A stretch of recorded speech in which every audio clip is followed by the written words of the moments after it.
Congressman Thad McCotter represents Michigan's 11th District. Thad, thanks for being with us again. Oh, thanks for having me on again. How is it back home this August?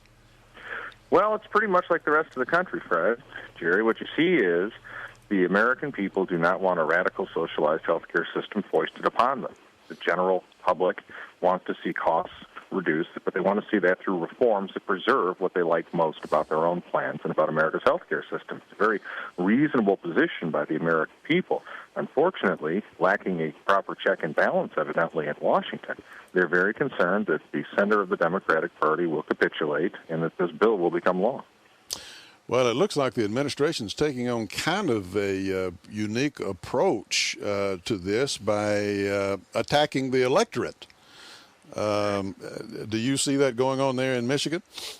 Well, what we see is an obstinate insistence on the my way or the highway plan, and this is unfortunate. That's not what participatory democracy in the United States, our free republic, is about. I think that what the concern that I have and a lot of people have is why this bill didn't start in the center, look at targeted specific reforms to try to alleviate the cost problem and to look at ways to help the underserved.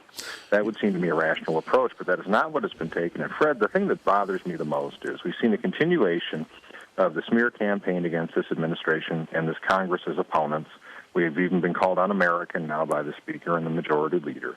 And I think that the biggest scare tactic in this debate right now is the administration continuing to say that the health care system is broken, in crisis, and only their radical approach will fix it.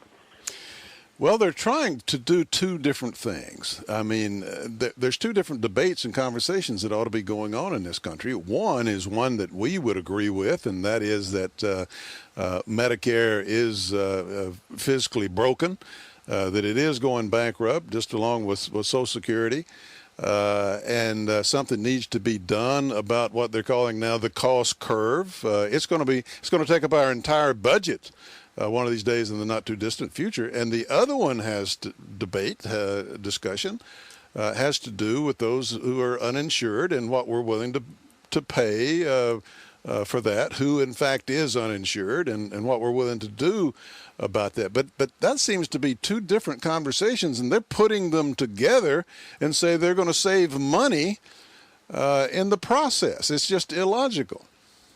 It is illogical, and that's why I think, Fred, the administration continues the big scare tactic of saying that the healthcare system is broken and in crisis. If you look at the government programs that have been involved in health care, you can see legitimate concerns, as you point out, for Medicare, for Medicaid. You can see with the VA the problems that we have there. These are government-run programs that have problems that need to be ameliorated for the benefit of the patients involved and the participants. But what the administration does by claiming a crisis is they're trying to get a whole lot of left-wing agenda items through, much as they did with the stimulus.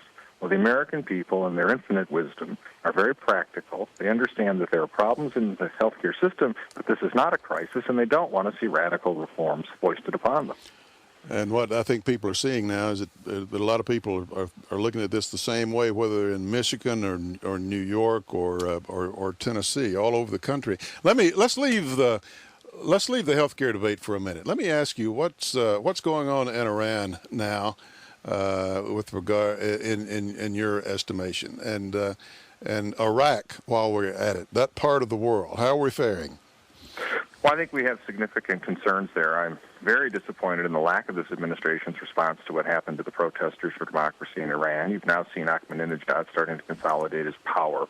What you're going to see is, I believe, a resurgence of the radical elements within that government, both as they crack down through show trials on their opponents at home and try to intimidate the United States and the West into conceding that they should have a nuclear power, a nuclear program, and not just for nuclear power, but for nuclear weaponry. I think that with Iraq, we have to be very careful that the desire to bring our troops home as quickly as possible does not undermine the events on the ground that the surge and the success of it has led to. We must not leave a fledgling democracy at the mercy of the wolves in its midst at this point after so much sacrifice.